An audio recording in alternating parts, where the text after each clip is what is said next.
मुंशी प्रेमचंद। पूस की रात। हल्कू ने आकर स्त्री से कहा, सहना आया है, लाओ जो रुपये रखे हैं उसे दे दूं, किसी तरह गला तो छूटे। मुन्नी झाड़ू लगा रही थी, पीछे फिरकर बोली, 3 ही रुपये हैं, दे दोगे तो कम्बल कहाँ से आवेगा। माघ पूस की रात हार में कैसे कटेगी, उससे कह दो फसल पर दे देंगे। अभी नहीं। हल्कू क्षण अनिश्चित दशा में खड़ा रहा। पूस सिर पर आ गया। कंबल के बिना हार में रात को वह किसी तरह जो नहीं करता, मगर सहना मानेगा ही नहीं।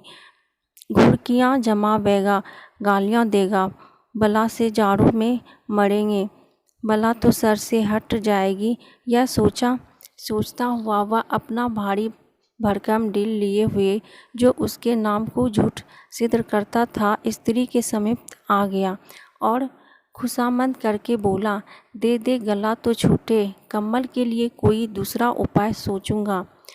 मुन्नी उसके पास से दूर हट गई और आंखें तरसती हुई बोली, कर चुके दूसरा उपाय, जरा सुनो तो कौन सा उपाय करोगे। कोई खैरत तो देगा, कम्बल ना जान कितनी बाकी है जो किसी तरह चुकने की नहीं आती।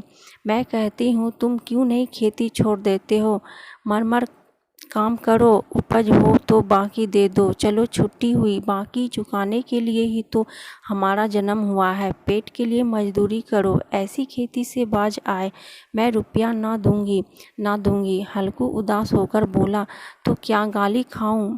मुन्नी ने तड़प कर कहा, गाली क्यों देगा, क्या उसका राज है। मगर यह कहने के साथ ही उनकी तनी हुई भौहें ढीली पड़ गई। हल्कू के उस वाक्य में जो कठोर सत्य था, वो मानो एक भीषण जंतु की भांति उसे घूर रहा था। उसने जाकर आले पर से रुपये निकाले और लाकर हल्कू के हाथ पर रख दिए। फिर बोली, तू छोड़ दो अब की से खेती, मजदूरी में खुद से एक रोटी खाने को मिलेगी नहीं, किसी की धूस तो ना रहेगी। अच्छी खेती है, मजदूरी करके लाओ, वह भी उसी में झोंक दो, उस पर घोष।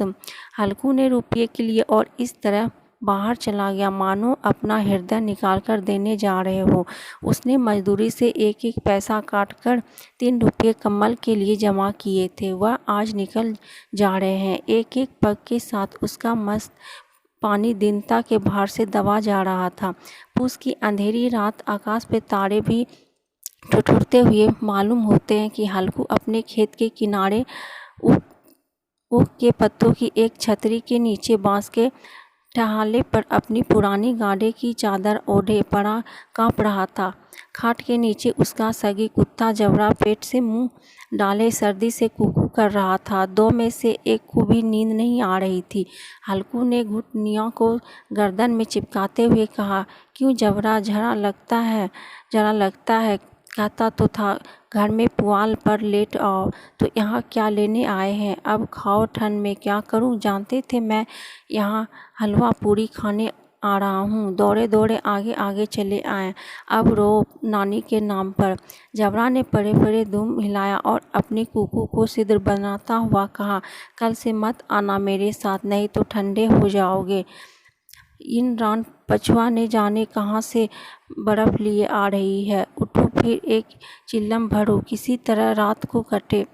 8 चिल्लम तो पी चुका हूँ, यह खेती का मज़ा है। और एक भगवान ऐसे पड़े हैं जिनके पास जरा आए तो गर्मी से घबराकर भागे। मोटे मोटे गर्दनें, लिफाफ, कम्बल, मजाल है जाड़े का गुजर हो गए। तकदीर की खूबी, मजदूरी हम करें, मज़ा दूसरे लूटे। हल्कू उठा, गड्ढे में जैसे जरा सी आग निकालकर चिलम भरी। जबरा भी उठ बैठा। हल्कू ने चिलम पीते हुए कहा, पिएगा चिलम, जरा तो क्या जाता है, हाँ जरा मन बदल जाता है। जबरा ने उनके मुँह ही और प्रेम से छलकाता हुआ आंखों से देखा। हल्कू, आज और जरा खा ले, कल से मैं यह पुआल बिछा दूंगा, उसी में घुस कर बैठना, तब जरा ना लगे। जबरा ने अपने पंजों उसकी घुटनियों पर रख दिए और उनके मुंह के पास अपना मुंह ले गया। हल्कू को उसकी गर्म सांस लगी। चिलम पीकर हल्कू फिर लेटा और निश्चय करके लेटा कि चाहे कुछ हो, अब की सो जाऊंगा। पर एक ही क्षण में उनके हृदय में कंपन होने लगा। कभी इस घबराहट लेटते ही, कभी उस करवट लेटते ही, पर जरा किसी की पिचास की भांति उसकी छाती को दबाए हुए था। जब किसी तर पर ना रहा गया, उसने जबरा को धीरे से उठाया और उसक सिर पर थपथपाकर उसे अपनी गोद में सुला लिया। कुत्ते की देह से जाने कैसे दुर्गंध आ रही थी, पर वह उसे अपनी गोद से चिपकाए हुए ऐसे सुख कर अनुभव कर रहा था कि जो इधर महीनों उसे ना मिल रहा था। जबरा शायद यह समझ रहा था कि स्वर्ग यही है, और हल्कू की पवित्र आत्मा में तो उस कुत्ते की प्रति घृणा की गंध तक ना थी। अपने किसी अभित्र मित्र या भाई को भी वह इतनी सी तत्परता से गले लगाता। वह अपनी दीनता से आहत ना था, जिसने आज उसे इस दशा को पहुंचता दिया। नहीं, उस अनोखी मैत्री ने जैसे उसकी आत्मा के सर्व द्वार खोल दिए और उनका एक एक अणु प्रकाश से चमक रहा था। सहसा जबरा ने किसी जानवर की आहट पाई। इस विशेष आत्मीयता से उसमें एक नए स्फूर्ति पैदा कर रही थी, जो हवा के ठंडे झोंकों को तुच्छ समझती थी। वह झटपट उठा और छपरी से बाहर आकर भूखने लगा। हल्कू ने उसे कई बार चमका कर बुलाया, पर वह उसके पास न आया। हार में चारों तरफ दौड़ दौड़ कर भूखता रहा। एक क्षण के लिए आ भी जाता तो तुरंत ही फिर दौड़ता। कर्तव्य उसके हृदय से अरमान की भांति की उछल रहा था। 1 घंटा और गुजर गया। रात ने शीत को हवा से धड़धड़ाना शुरू किया। हल्कू उस बैठा और दोनों घुटनों की छाती से मिलकर सिर को उसमें से छिपा लिया। फिर भी ठंड कम ना हुई। ऐसा जान पड़ता था कि सारा रक्त जमा हो गया है। धमनियों से में रक्त की जगह हिम बह रही है। उसने छूकर आकाश की ओर देखा। अभी कितनी रात बाकी है। सप्तषष्ठी अभी आकाश से आधे भी नहीं चढ़े हैं। ऊपर आ जाएंगे तब कहीं सवेरा होगा। अभी पहर से ऊपर रात है। हल्कू के खेत से कोई एक गोली के टपके और आमों का एक बाग था।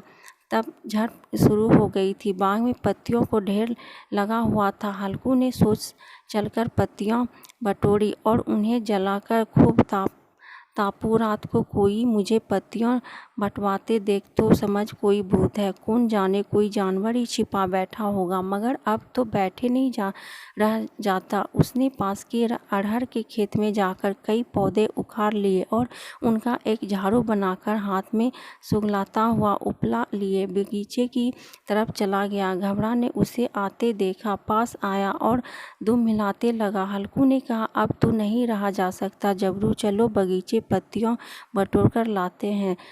तापे तो जाएंगे तो फिर आकर सोएंगे। अभी तो बहुत रात है।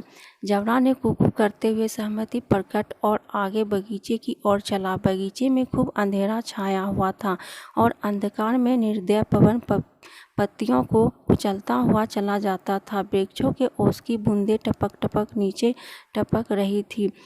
एकाएक एक झोंका मेहंदी फूलों की खुशबू के लिए आया। हल्कू ने कहा, कैसी अच्छी महक आई जबरू, तुम्हारी नाक में भी तो सुगंध आ रही होगी। जबरा की कहीं जमीन पर एक हड्डी पड़ी मिली थी, उसे छिछोड़ रहा था। हल्कू ने आग जमीन पर रख दिया और पत्तियों बटोरने लगा। देर हो पत्तियों का ढेर लग गया था। हाथ ठिठुरे जाते थे, नंगे पांव चले जाते थे और वह पत्ती का पहाड़ खड़ा कर रहा था।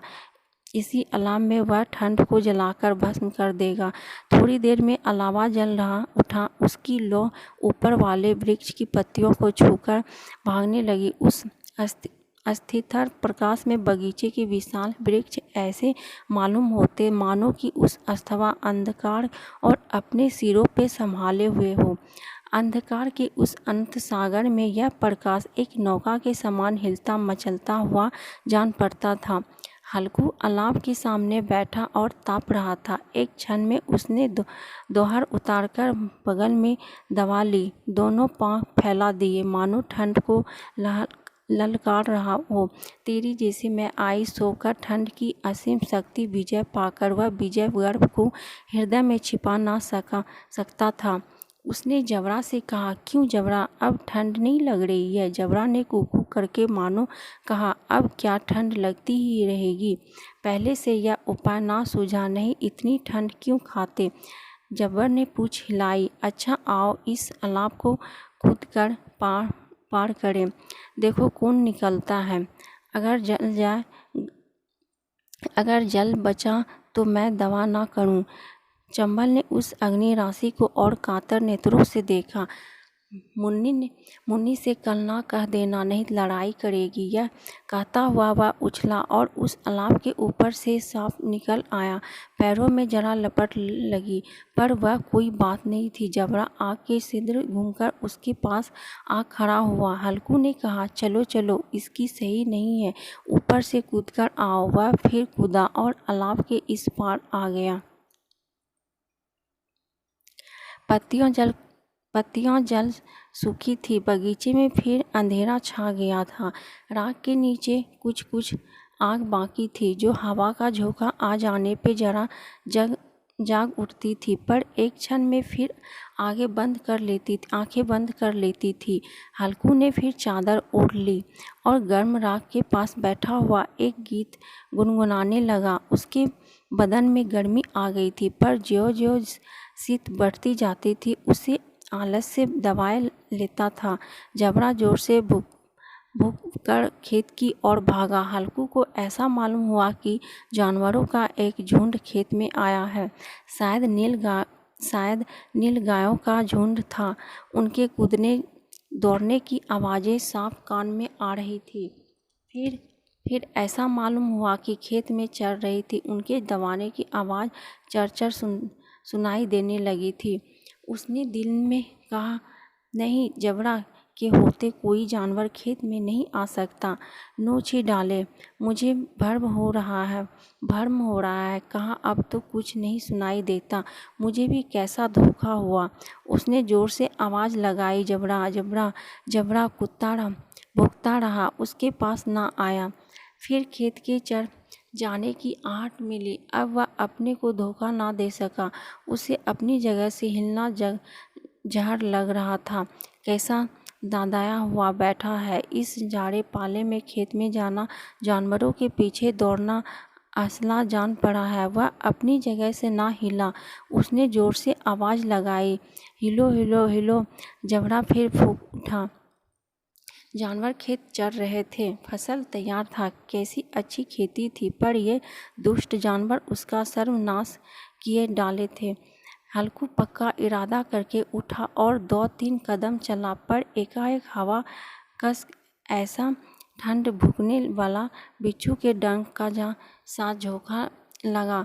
फिर वह बुझते हुए अलाव के पास आ बैठा और राख को कूड़ेदान कर अपनी ठंडी देह को गरमाने लगा। जबरा अपना गला फाड़ डालता था। नील गाय खेत का सफाया किए डालती थी और हल्कू गर्म राख के पास शांत बैठा हुआ था। अकर्मण्यता से रस्सियों की भांति उसे चारों तरफ से जकड़ रखा था। उसी राख के पास गर्म जमीन पर वही चादर ओढ़ कर सो गया।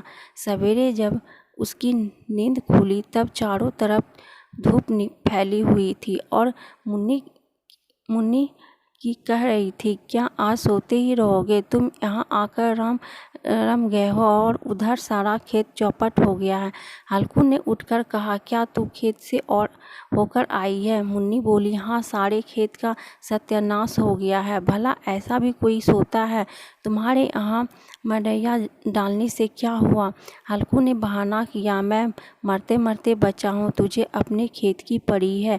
फिर में ऐसा दर्द हुआ कि मैं नहीं जानता। दोनों फिर खेत के डांट पर आए। देखा सारा खेत रोदा हुआ पड़ा हुआ और जबरा मडैया के नीचे चित लेता रहा, मानो प्रणाम ना हो। दोनों खेत की दशा देखकर ही मुन्नी के मुख पर उदासी छाई, पर हल्कू प्रसन्न था। मुन्नी ने चिंतित होकर कहा, अब मजूरी करके मालगुजारी भरनी पड़ेगी। हल्कू के प्रसन्न मुख से कहा, रात को ठंड में यहाँ सोने तो ना पड़ेगा। तो कैसी लगी दोस्तों पूस की रात की कहानी? अगर अच्छी लगी तो वीडियो को लाइक, शेयर, कमेंट और सब्सक्राइब कीजिएगा और ऐसे ही कहानी सुनने के लिए बेल आइकन को प्रेस कर दीजिएगा ताकि जैसे ही हम कहानी डालें आप तक पहुंच पाए। फिर मिलती हूँ एक ऐसे ही मज़ेदार कहानी के साथ। तब तक के लिए बाय बाय। Thank you.